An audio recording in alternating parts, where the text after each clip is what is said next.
Las personas abandonan sus países de origen por razones que generalmente reconocemos de inmediato. Cruzan fronteras huyendo del colapso económico, los conflictos armados o la inestabilidad política.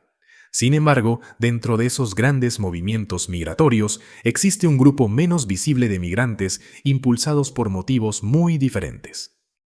Las personas lesbianas, gays, bisexuales y transgénero suelen verse obligadas a abandonar sus hogares debido a factores que rara vez aparecen en los relatos tradicionales sobre migración.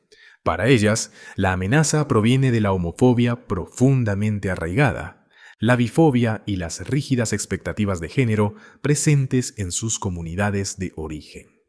Muchas escapan de la persecución directa, mientras que algunas personas trans migran específicamente para acceder a tratamientos médicos o intervenciones quirúrgicas que están prohibidos o simplemente no existen en sus países.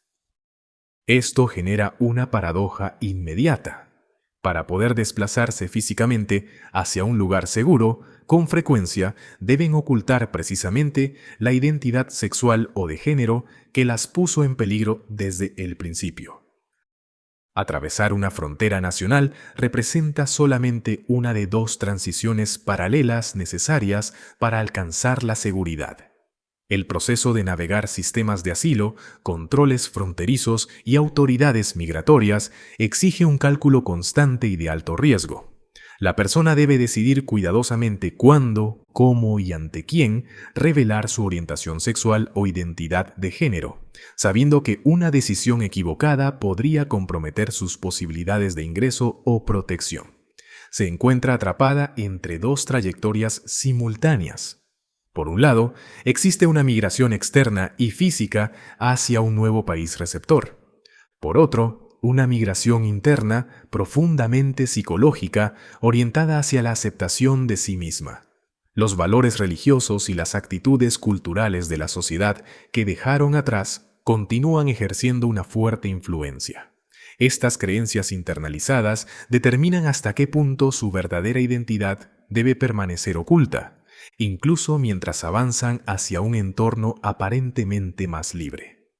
Un pasaporte válido puede permitir cruzar una frontera geográfica, pero las fronteras internas construidas por la culpa, el miedo y los conflictos identitarios suelen permanecer intactas, generando un importante sufrimiento psicológico. Resolver este conflicto interno implica atravesar un proceso que comúnmente se simplifica bajo la expresión salir del closet o hacer pública la identidad. Sin embargo, los psicólogos lo describen como un complejo proceso evolutivo compuesto por múltiples etapas, más que como una única revelación. El investigador Eli Coleman propuso un modelo de 5 etapas. El proceso comienza con una fase previa a la revelación y de toma de conciencia.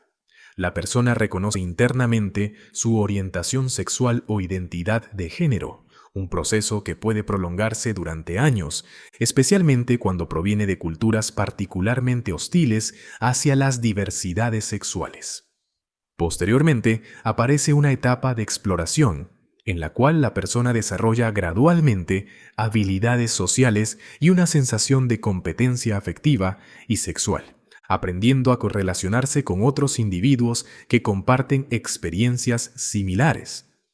Finalmente, se alcanza una fase de integración, donde las relaciones adquieren mayor estabilidad y disminuyen progresivamente la desconfianza, la defensividad y la necesidad constante de ocultamiento.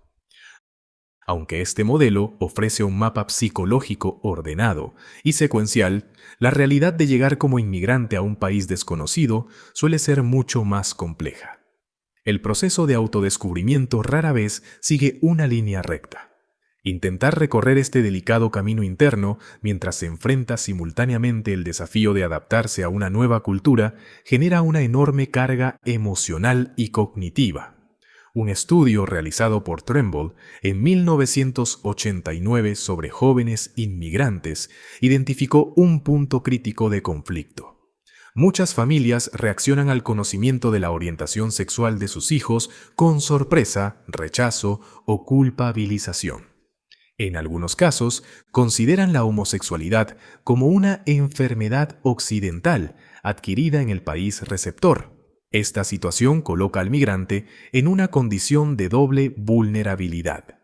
Por una parte, siente presión para abandonar o rechazar su identidad cultural y étnica con el fin de vivir libremente su sexualidad.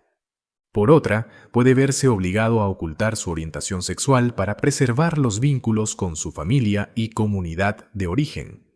Con frecuencia, la situación se vuelve aún más compleja y da lugar a lo que algunos investigadores denominan una triple vulnerabilidad. El migrante libra una lucha simultánea en tres frentes. Debe enfrentar la exclusión o discriminación que experimenta como inmigrante dentro de la sociedad receptora, el racismo que puede encontrar dentro de ciertos espacios de la comunidad LGBT+, y la homofobia o transfobia presentes en su propio grupo étnico o cultural. Para las personas bisexuales, las dificultades pueden ser aún mayores. Muchas experimentan lo que se conoce como binegatividad, una forma específica de estigmatización en la que son cuestionadas o rechazadas tanto por sectores heterosexuales como por algunos grupos homosexuales. Como resultado, quedan situadas en una posición de aislamiento entre múltiples comunidades. La acumulación de estas formas de discriminación puede alejarlas de las redes tradicionales de apoyo social. Este aislamiento incrementa la vulnerabilidad psicológica y puede favorecer la exposición a contextos de riesgo para la salud pública, contribuyendo a mayores tasas de infecciones de transmisión sexual y VIH observadas en algunos grupos migrantes LGBT+. En lugar de encontrar una comunidad plenamente acogedora en el país de destino, muchas personas experimentan una fragmentación de su identidad. Cada dimensión de quiénes son parece ser cuestionada o rechazada por diferentes sectores sociales. La llegada a un país considerado liberal suele interpretarse como el final del problema.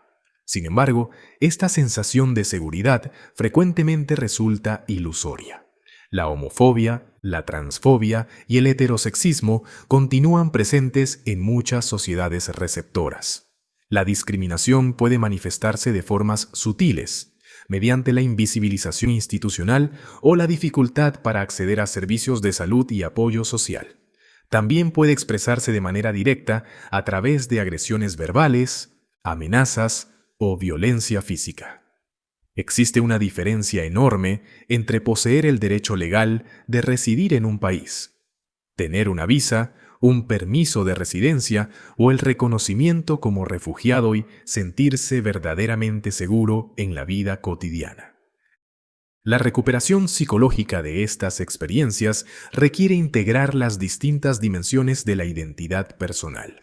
La persona no puede sanar simplemente eligiendo entre su pertenencia étnica y su identidad sexual o de género.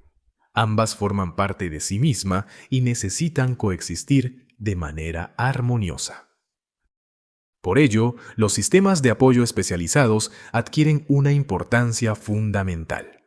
Las organizaciones comunitarias, los grupos de apoyo culturalmente sensibles y las redes religiosas inclusivas pueden desempeñar un papel decisivo, ya que comprenden simultáneamente las dificultades asociadas a la migración y las complejidades relacionadas con la diversidad sexual y de género.